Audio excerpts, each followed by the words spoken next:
کیا ہو رہا ہے؟ ہم کدھر جا رہے ہیں؟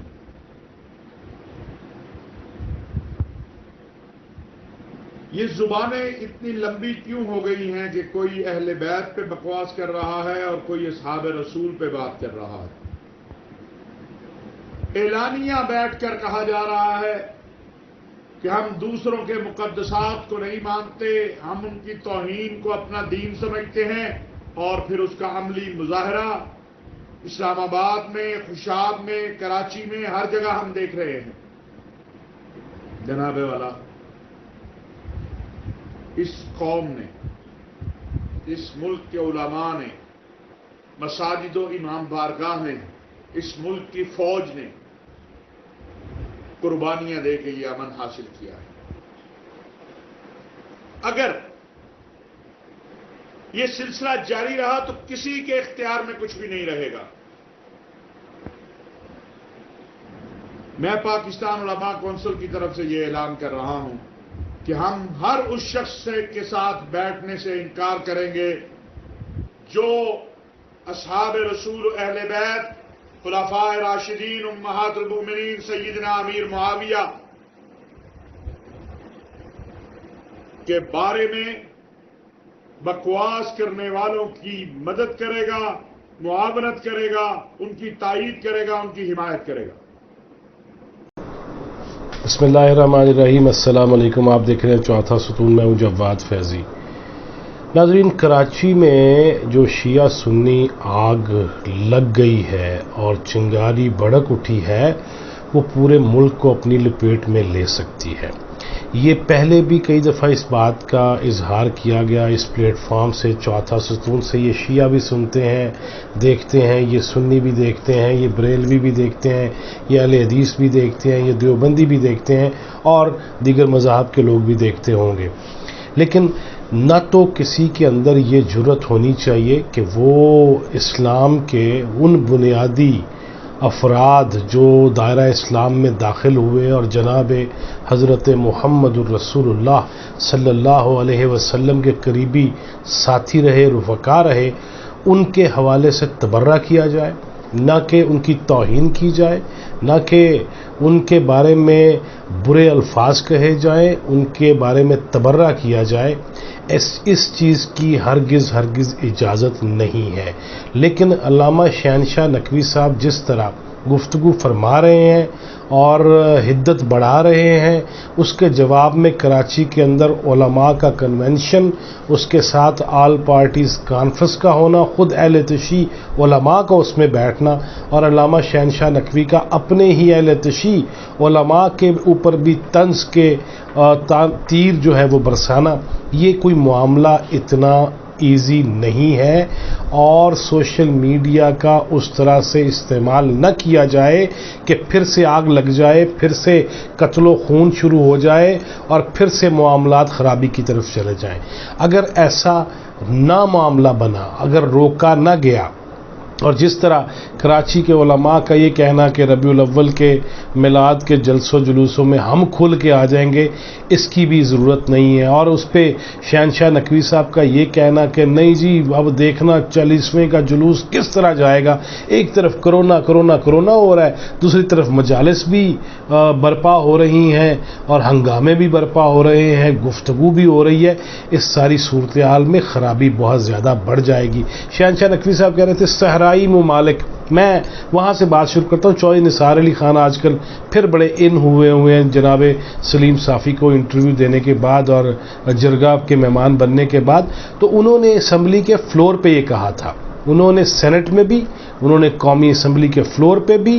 اور اس سے پہلے ان کیمرہ بریفنگ میں بھی انہوں نے کہا تھا کہ پاکستان کو سعودی عرب، ایران، ان ممالک نے اپنی جنگ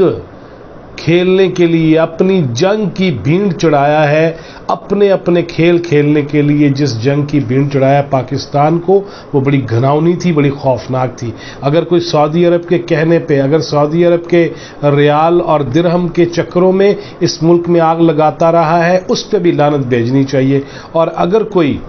ایران کے ایران کے کہنے پہ، اس کے پیسوں پہ، اس کے لٹریچر پہ اس ملک میں جو ہے وہ صحابہ کرام پہ تبرہ کرتا رہا ہے، ازواج مطہرات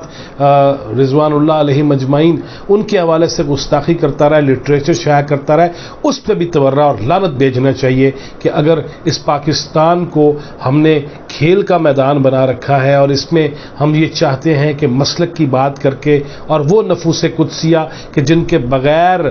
جن کے کہنے پہ اور ایسی شخصیت کہ جس نے کلمہ پڑھا تو پھر جا کے مولود کعبہ کو بھی اور نبی مکرم کو بھی، رسول مکرم کو بھی کعبۃ اللہ میں جا کے نماز اعلانیہ ادا کرنے کی ہمت ملی، لہٰذا وہ باتیں نہ کی جائیں جس کے حوالے سے مسائل بڑھ جائیں۔ اور رہ گئی بات کہ اگر صحرائی ممالک جو بھی کھاتے رہے ہیں، ایران نے کم کیا ہے کیا؟ اس ملک کے اندر مذہبی کسی بھی جماعت کے جلسے میں پہلا دھماکہ وہ کیا ایرانی کمانڈوز نے نہیں کیا؟ کیا انویسٹیگیشن سامنے نہیں آئی تھی؟ میں بتا دیتا ہوں اگر آپ کو یاد نہیں ہے، 23 مارچ 1987 کو مینار پاکستان کے بالکل قریب قلعہ لچھمن سنگھ، فوارہ چوک، راوی روڈ، لاہور، وہاں پہ سیرت النبی کانفرنس تھی اور 23 مارچ والے دن تھی اور استحکام پاکستان کی بات ہو رہی تھی۔ ضیاء الحق کی حرکات بد پہ ایک شخص جس کا طوطی بولتا تھا خطابت کے میدان میں، وہ بول رہا تھا، خطاب کر رہا تھا اور ضیاء الحق کی ان تمام تر مکروہات کو للکار رہا تھا جن کی وجہ سے یہ پاکستان عذاب میں مبتلا ہوا، فرقہ واریت آئی اور کلاشن کوف کلچر آیا، جس کی وجہ سے اس ملک کے اندر ہیروئن کلچر آیا اور جس کے جرنیلوں کو بھی وہ للکارا کرتا تھا اور براہ راست ضیاء الحق کو للکارتا تھا۔ وہ تھا علامہ احسان اللہ ظہیر، جس نے کتابیں لکھیں الشیعہ والقرآن، الشیعہ والسنہ، الشیعہ واہل البیت، اور وہ تمام تر کتابوں کے اندر کوئی ایک حوالہ بھی سنیوں کی کتاب سے نہیں ہے۔ آج بھی پڑھ کے دیکھ سکتے ہیں، آج بھی آپ وہ دیکھ سکتے ہیں، پڑھ سکتے ہیں اور کچھ تقاریر سن سکتے ہیں، اور وہ ایسا خطیب تھا اور ایسا عالم تھا کہ جس کے جلسے کے اندر کبھی بھی کافر کا نعرہ نہیں لگا تھا، لیکن اس نے ایسی کتابیں لکھی کہ کوئی شخص بھی اس کی کتابوں کا آج تک جواب نہیں دے سکا۔ اس علامہ احسان اللہ ظہیر کے جلسے کے اندر بم دھماکہ ہوتا ہے۔ اور بم دھماکہ کیسے ہوتا ہے؟ وہ ٹینٹ لگے ہوئے ایک طرف اور ایک گلدستہ آتا ہے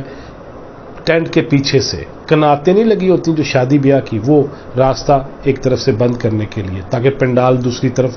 چلا جائے، پھیلتا چلا جائے۔ وہاں ایک گلدستہ آتا ہے، اس گلدستے میں بم ہوتا ہے لیکن کسی کو پتہ نہیں ہے اور کہا جاتا ہے کہ جی یہ تازہ گلدستہ ہے اور اس کو علامہ صاحب کے آگے رکھ دیا جائے۔ وہ آ کے ٹیبل پہ رکھ دیا جاتا ہے، پھر بم دھماکہ ہوتا ہے، انویسٹیگیشن شروع ہوتی ہے۔ اس گلدستے کے اندر، گلدان کے اندر،